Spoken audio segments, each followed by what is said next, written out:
Hello, welcome to Mindscapes, a series of conversations with men and women whose ideas, vision and philosophy define our contemporary world. My guest today has been described as the first lady of Ayurveda.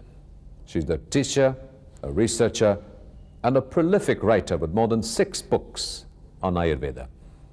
She did her first PhD in reproductive biology and then a second one at Paris on neurobiology.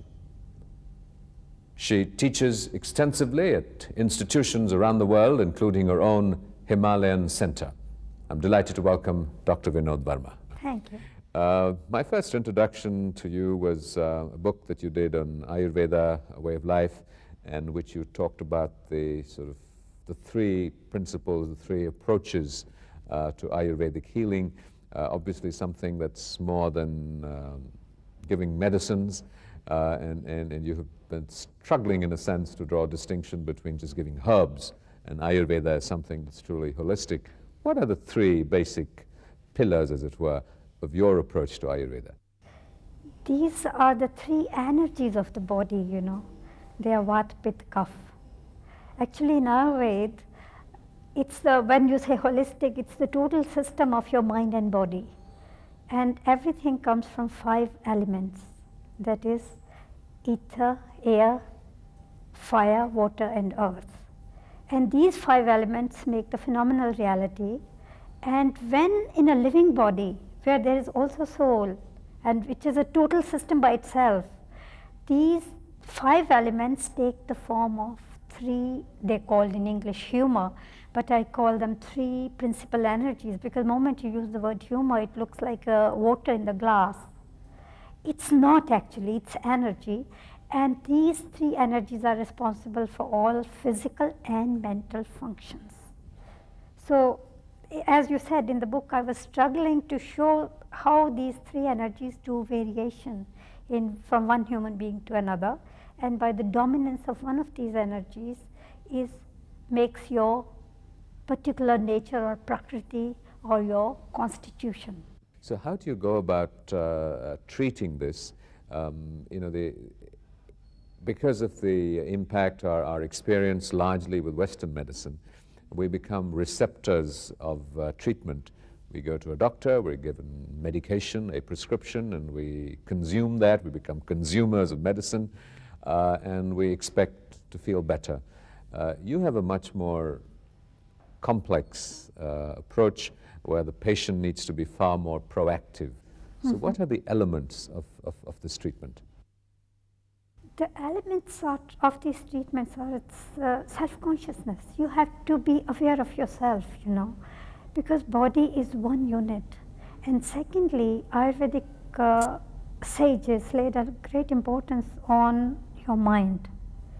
There are 3 dimensions of the body, Vata, Pitta, Kapha, and there are 3 dimensions of the mind. That is Sattva, Rajas and Tamas. Charaka laid a great emphasis on the state of mind, santosha, satisfaction.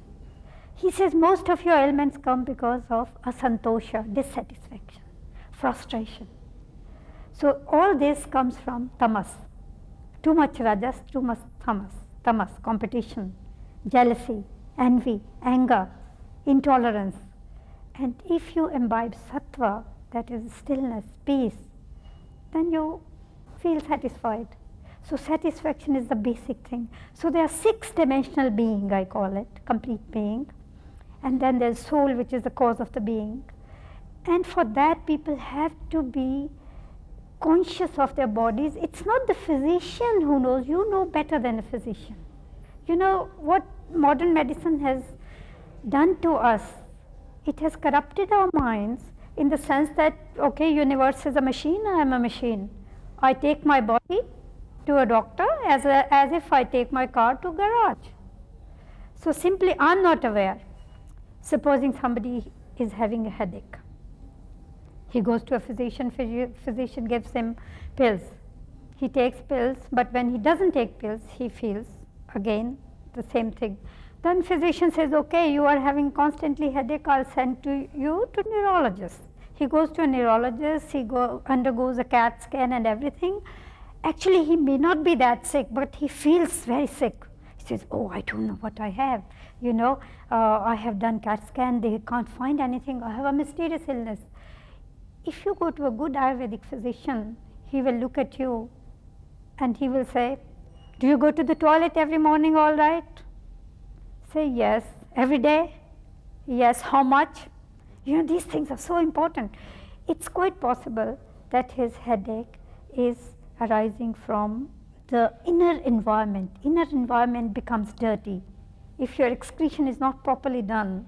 In fact, in Ayurveda it says you should go to the toilet twice a day, in the morning, in the evening, that's the best. But then once a day, and then the quantity and the quality should be all right. It's the whole diagnosis of the body.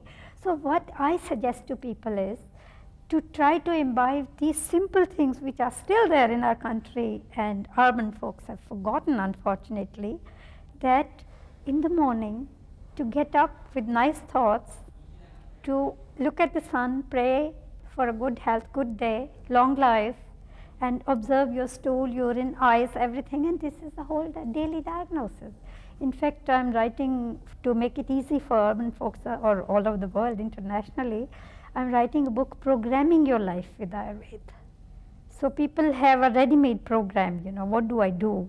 So these days people don't want to know too much about philosophy and how it is come. Okay, what do I do? Tell me. And how do I see the results? How effective is Ayurveda in crisis medicine? Or is it really a prophylaxis treatment? It's for chronic diseases, it's more effective for when there is time and there is patience? There are a lot of questions you've asked together. Actually, my main area of research is preventive. How to lead such a life that these things don't come. As for the pain is concerned, pain is an alarm from the body. In fact, pain doesn't come all of a sudden.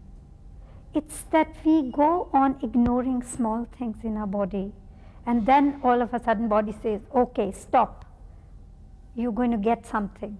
So then we lie down. Actually, we know much earlier than that. From our eyes, if supposing we see a circle under our eyes, in Ayurveda it means something. If you see somebody with dry skin, it's much earlier than the emergency comes, you know, oh, you have dry skin. Or somebody comes to me and look at me and says, you know, I don't know, what do I have, but I don't feel well. I look at the person and say, okay, I know what you have, your liver is not functioning properly, look at the color of your skin. So that is fantastic about Ayurveda, that without all those machines. I don't feel well, I don't look well. What would you say to me? You're tired. You have a problem in lower portion of your body. Probably it comes from too much sitting and less walking in the fresh air. Afraid you're wrong there. So what are the things that you look for? What are the elements? You know, you mentioned circles under one's eyes. What are the, or are there elements of the more metaphysical coming in? You know, are you looking at aura? Are you looking at more subtle things? Or are you looking at the visible and the tangible? Visible. To a physician it's visible, but personally I do see something more, and I didn't realize that. I think many physicians do see something more, because the spiritual element is also there in Ayurveda. That what I call sattva element is also there. That sattva is to balance your action and inaction together. What about treating? You know, Ayurveda has had very intimate relationship with astrology traditionally, with the spiritual traditions of you know, mind training. You have mentioned the importance of the mind. You know, to what degree is an Ayurvedic physician trained, and you're a teacher and you train people, is trained in these elements? Are they trained in instructing, training the mind? After all, it's very easy to prescribe a certain state of mind, but it's far more difficult for people to arrive at that state of mind. Body and mind both interact and both influence each other, and both are important. And for a physician, it's important to understand that it's not only the job of physician. My job is to make people aware of all these things. And as for training is concerned, I have specifically laid a great emphasis on yoga. Ayurveda has laid emphasis on yoga, and I have written recently a book on it, Ayurvedic Yoga. That is how Patanjali's Yoga Sutra, for example, we can use in daily life. We are sitting here, we finish our work, we go to the car, and what are we thinking while going to the car? You know, how we can use this time in a very profitable way to have a peace of mind, repeat a mantra, or send energy with breathing to certain part of our body, or let ourselves, okay, I relax, now it's my lunch time, I'm going to relax. Similarly, if you have some emotions, and under these emotions you eat your lunch or dinner, then you can also get stomach problems, because stomach doesn't function properly. So if you make a thing like this, you know, you are tense, this part is also tense. So naturally, little prayer before you eat your meal, and this, just simply this thing, that if I tell you 5 things to do in a day, it's not like I say, okay, have this state of mind. I know it's not practicable, and there are so many gurus doing that. My job is really to give training to people in this respect. You trained as a neurobiologist with a PhD in that. There is so much exciting work being done in the area of neurobiology, the biochemistry of the brain, and you have just talked about the mind-body connection. And I think there is a far greater understanding of how the mind impacts the body, and far less on, in a sense, how the body impacts the mind at the more, well, I hate to put it this way, but at the gross level. You know, the subtle level, we look at what's happening with serotonin, with neurotransmitters, and we can give chemicals to manipulate that. But you know, as you talked about particular kinds of foods affecting emotions, what empirical research or studies have been done, and you're a researcher of distinction, to establish those kinds of connections between the body and the mind, rather than just the mind and the body? You know, everybody tells us you do research and meditation, and you say you do some sort of meditation, and you found X levels of dopamine coming down, X levels of so-and-so chemical coming down, shifts. What research has there been on the body affecting the mind? Not so much in modern medicine, because in modern medicine, mind controls the body. Of course, mind controls the body. Mind in Ayurveda is 6th sense. Mind controls other senses. I want to move my hand, I want to scratch my arm. Mind controls the senses, obviously. But there is a higher thing which controls mind also, and that is the sattva element of mind, the buddhi. And these things are not recognized in the Western medicine. Western medicine is based on material reality, sensuous reality. What we can see, feel is the reality. What we cannot see is not the reality. But our reality goes beyond it. It's the extrasensory perception, we recognize it and we feel it. So it's the same thing if I say to you that sit down and concentrate on your navel region, and you'll be able to see what's going on inside your body. It may sound utter nonsense to a normal physician of allopathic physician, but it's only the experience which can tell you. And as for my research is concerned, it's amazing that I keep record of people. Okay, say, okay, I feel this, I have skin eruption, I get very angry also, and I have this, that. Okay, you change your diet. For example, I had great success with one diet. In Germany and Switzerland, they eat cold meals at night. And then they have a lot of sleep problems also. So people who come to me for help, I said, okay, it's very simple. Forget about that you have sleep problem. Start taking a warm meal, a soup, liquid and warm meal, and before sleeping, make a sleep atmosphere. Don't listen or talk 15 minutes before. Keep dim light and say a little prayer to the night's energy to give you a good rest. There were amazing results, but the results didn't come from prayer. The results came largely from food. Because how do we explain that in Ayurveda? If you eat cold, dry food, basa food, it's vata. Vata is responsible for all the movements of the body, the mind functions. If the Vata is enhanced or vitiated, the movement in the mind goes on because all the brain functions are controlled by Vata. So you have Vata, your body is resting. You know, people who have most sleep problems, they just say, oh, my body is tired, but you know, mind doesn't stop. So how to stop mind? So bring the balance of Vata. Vata is dry and cold. So basa, dry food enhances it. So you have warm soup or a warm glass of milk at night, and obviously your body feels better, your mind feels better. So this is how we really interact and react. Supposing, take another example of cough pravritti. If somebody has cough vitiation, and that person says, oh, I like to sleep, I'm feeling very tired. You know, you see some people during the day, they feel drowsy. Now that reminds me of myself. Yes, do you feel drowsy during the day? Probably you sleep less. There could be another reason also. If you sleep 7 hours at night and still you feel drowsy, then this comes in vitiation. So if you feel drowsy during the day, or if you ask somebody, what do you love to do, you know, whole weekend what did you do? I slept in the afternoon also, at night also. I'm sure you'll get fed up after a while of sleeping if you sleep too much, if you give yourself a chance. So these people who have cough vitiation, so you tell them, okay, force yourself to get out of this vicious cycle. More you sleep, more your cough is vitiated. Cough comes from water and earth.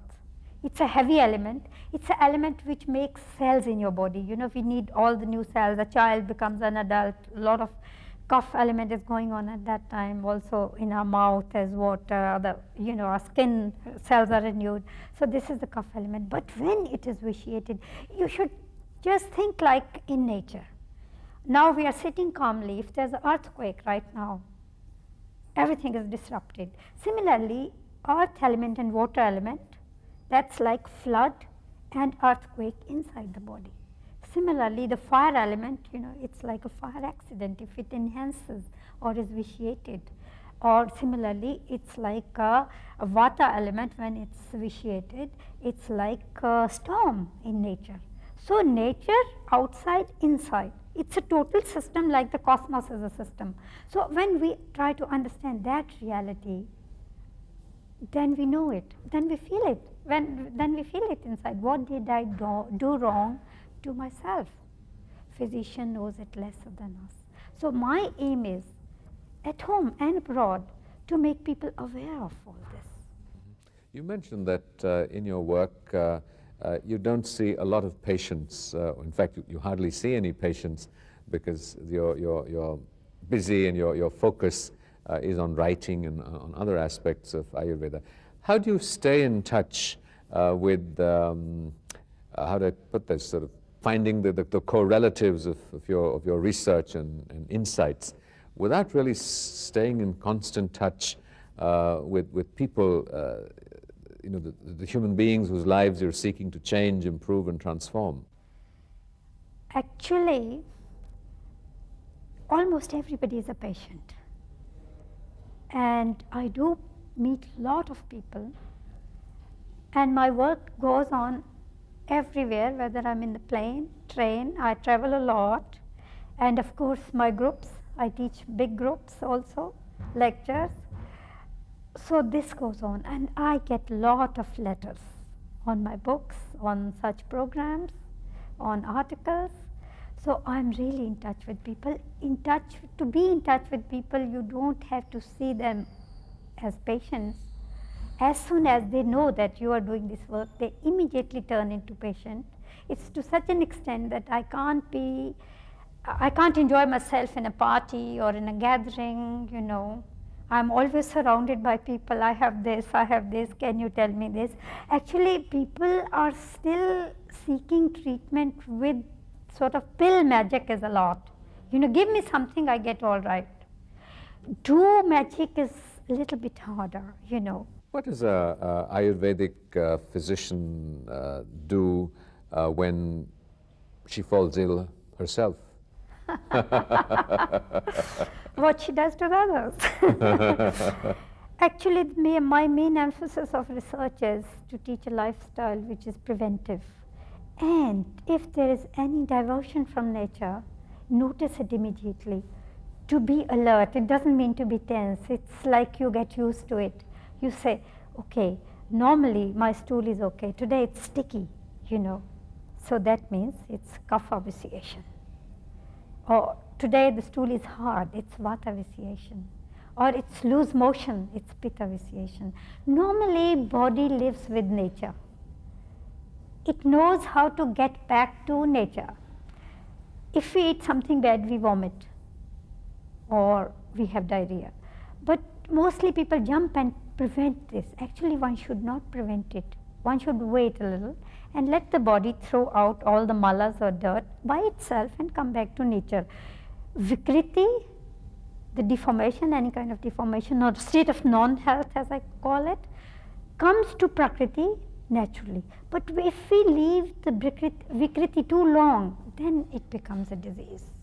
See, as I told you, if I have a big disease, patience, sattva, and of course I did treatment. I didn't undergo an operation, but I did treatment with curcuma to haldi to get away with the swelling.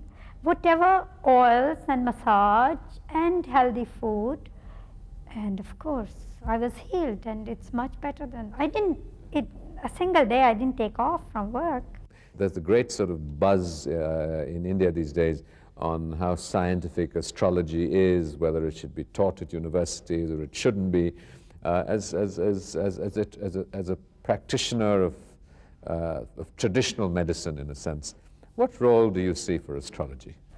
Astrology, actually Charaka says that you should be aware of astrology and you should not let it interrupt your treatment. Now, it's the greatest physician, 2,600 years ago, he wrote it. Astrology is what we have from our past karma. We were born in a place, and you know, that is telling our future more or less, designed what we brought it. I don't think there's a God who designed our future. According to our tradition, the karma designs our own karma. We are responsible for everything. So this is a design a child gets, and the chart is made, and the astrology is seen that, you know, how the child is going to study. We bring our own sanskara. Why do I study all my life? Do nothing else but study and work and research. So this is sanskar. So from that, astrology is okay. But what comes on the way of astrology is my present karma. Now, it's you who are going to decide what you're going to do now. And there, even God cannot interrupt. So this is what comes in the way of astrology. See, if somebody is born with a bad stomach, and that person says, okay, I recognize, I know it, and I take care of myself. And if this person takes care, eats balanced diet and take good rest, this person can lead a longer life than a person who is born with a good health and say, oh, I can drink a whole bottle of wine in the evening and nothing happens to me. It's possible that this person gets all of a sudden at 35 some big disease rather than a person who was born sick. So my present karma come on my way. What did I do when I saw first symptoms of ailment? What did I do? So no God can tell, nobody can tell, no astrologer can tell. I want to warn people they should be beware of this, because recently I had an incident. I was treating somebody in Switzerland. He has all kapha blocked and he has lost also his sense of taste. So I was treating him and I said the treatment should last about 2 years. And all of a sudden he wrote that he has met an Indian astrologer who said that his stars are so bad that he can take any treatment for 2 years, he's not going to be all right. Now he came as a hindrance. So I would say that people should be aware of that and beware of that, and they should not believe too much in astrology. Charaka says that when a patient is really very seriously sick and an astrologer clearly sees a death, then the physician should not intervene. Because physician, he says, gets a bad name treating such a patient whose death is inevitable. You know, a seriously ill patient. And he has a lot of instructions for seriously ill patients. So what about the role of a physician in a circumstance like that, of alleviating pain, of alleviating suffering. There are traditions of medicine, like the Tibetan tradition of medicine, for example, which plays a very decisive role to facilitate the process of dying. Oh yes, Ayurveda is full of Tibetan medicine. In fact, is linked to Ayurveda, and it's a lot of Ayurveda. It's a mixture of their folkloric medicine and Ayurveda. And there's a big chapter on death, and before death, how you see the symptoms of death, and good death is a very, very important thing in Ayurveda. So what role can medicine play in facilitating the process of dying? To facilitate the process of dying, do what the patient says. If the patient says, I'm not going to be in the hospital, keep the patient at home and keep the patient happy. And if the patient is suffering from pain, give all the pain relieving measures. Like we have so many pain relieving measures. You know, people always take a pill for headache. I won't think of taking a pill for a headache. Do you tell me? We have very strong oils. And you know, at home, if you have pain and you have nothing, what you can do is you take garlic and make a paste and put on the place of pain. Do you fear death? Do you think about your own death, and in what form and circumstance? How does it come up for you? Death is a very planned thing for me. I keep planning my death, you know, because I think when I think I'll do this, these papers I will keep, and I want to read. And when I don't read them for 2 years, I throw them away. I said, okay, if I don't throw them, somebody else will have to. And it's a pity that, you know, people who left behind me will find such a mess in my office, at my home.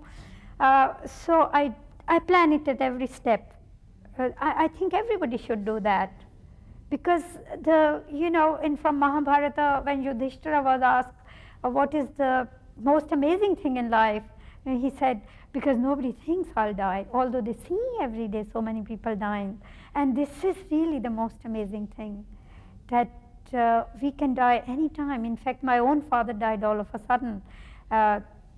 So this is what we should be aware of, and Ayurveda teaches us that, like planning other things, we should also plan our life very well. Dr. Verma, thank you very much. This has been a great privilege. Thank you.